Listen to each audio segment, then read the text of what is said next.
सुने हनुमान कथा। सूरज भगवान के वरदान से जिस सुमेरु पहाड़ का रंग सुनहरा हो उठा था, उसी पर हनुमान जी की पिता केसरी राज करते थे। उसकी प्यारी रानी अंजनी की कोख से बाहुदेव की मनौती करने पर एक बहुत ही सोलवने बेटा का जन्म हुआ। इसी बीच एक दिन इनकी माता अंजना इनके लिए फल लाने जंगल में गई। इधर माँ के चले जाने पर और भूख से छटपटाने पर हनुमान जी रोने लगे और उगते हुए लाल रंग के सूरज को फल समझकर उसे लपक पाने के लिए उछल पड़े। अपने बेटे को सूरज की ओर उड़ते जाते देखकर बाहुदेव पहले जैसे ठंड होकर उसके पीछे हो लिए। उधर भगवान सूर्य ने उन्हें अबोध शिशु समझकर अपने तेज से नहीं जलने दिया। जिस दिन हनुमान जी सूरज को उछल कर पकड़ने के लिए चले थे, उसी दिन अमावस्या का ग्रहण लगने वाला था। हनुमान जी ने सूर्य के ऊपरी भाग में जब राहु का स्पर्श किया तो वह भयभीत होकर वहां से भाग गया। उसने इंद्र के पास से जाकर शिकायत की, देवराज मुझे अपनी सुधा शांत करने के साधन के रूप में सूर्य और चंद्रमा दिए थे। आज अमावस्या के दिन है। जब मैं सूर्य को गृहस्थ करने गया तब देखा कि दूसरा राहु सूर्य को पकड़ने जा रहा है। राहु की बात सुनकर इंद्र घबरा गए और उसे साथ लेकर सूर्य की ओर चल पड़े। राहु को देखकर हनुमान जी सूर्य को छोड़कर राहु पर झपटे। राहु ने इंद्र को रक्षा के लिए पुकारा तो उन्होंने हनुमान जी पर वज्र यज्ञ से प्रहार किया, जिससे वो एक पर्वत पर गिरे और उनकी बाईं ठूठी टूट गई। हनुमान की यह दशा देखकर बाहुदेव को क्रोध आया।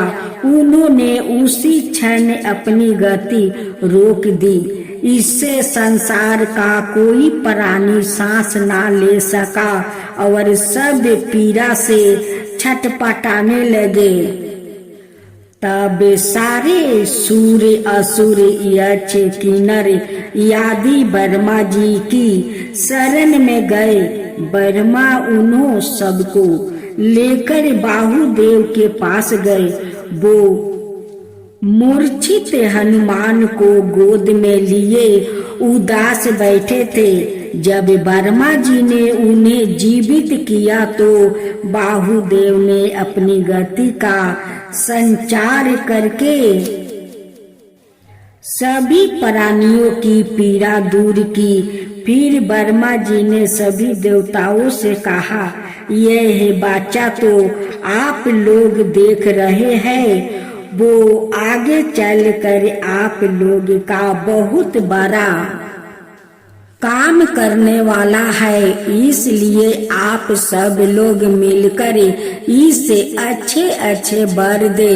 तब सबसे पहले इंद्र ने उस बच्चे हनुमान के गले में कमलों की माला खुशी से डालते हुए कहा, मेरे हाथ का वज्र लेने से इसकी ठोड़ी तरक गई है, इसलिए आज से इसका नाम हनुमान पड़ जाएगा। दूसरा अनूठा वर मैं इसे यह देता हूँ कि अब से मेरा वर्ज भी इसे नहीं चोट पहुंचाएगा। सूरज ने कहा, मैं इसे अपनी तेज का शोभा अंश देता हूँ, साथ ही आज से सब शास्त्रों सीखने की प्रवृत्ति इसमें आ जाएगी, जो मैं ही इसे सिखाऊंगा, जिसे यह बड़े अच्छे ढंग से बातें करना और बोलना जान जाएगा और शास्त्रों के ज्ञान में इसकी बराबरी करने वाला कोई नहीं होगा। वरुण ने कहा, मेरे पास और जल से यह बालक सदा सुरक्षित रहेगा।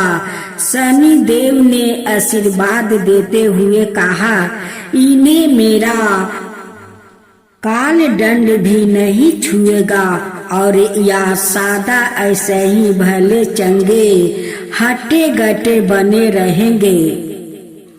यक्ष राज कुबेर ने वर देते हुए कहा, लड़ाई में कभी इसे थकावट नहीं होगी और मेरी गादा भी लड़ाई में इसको चोट नहीं कर पाएगी। तब शिव जी ने भी वर देते हुए कहा, मेरे किसी भी शास्त्रों से या नहीं मारे जा सकेंगे और मेरी अचल शक्ति इनके साथ रहेगी। तभी कारीगरी में सबसे बढ़े चढ़े विश्वकर्मा जी ने यह वर दिया, मैंने आज तक जितने भी हथियार बनाए हैं उनमें से कोई इन्हें चोट नहीं पहुंचा सकेगा और ये बहुत काल तक जिएंगे। इस तरह हनुमान जी को वर देकर और बाहु देवता से विदा लेकर ब्रह्मा जी और सब देवगण जैसे आए थे वैसे अपने अपने ठिकानों पर लौट गए।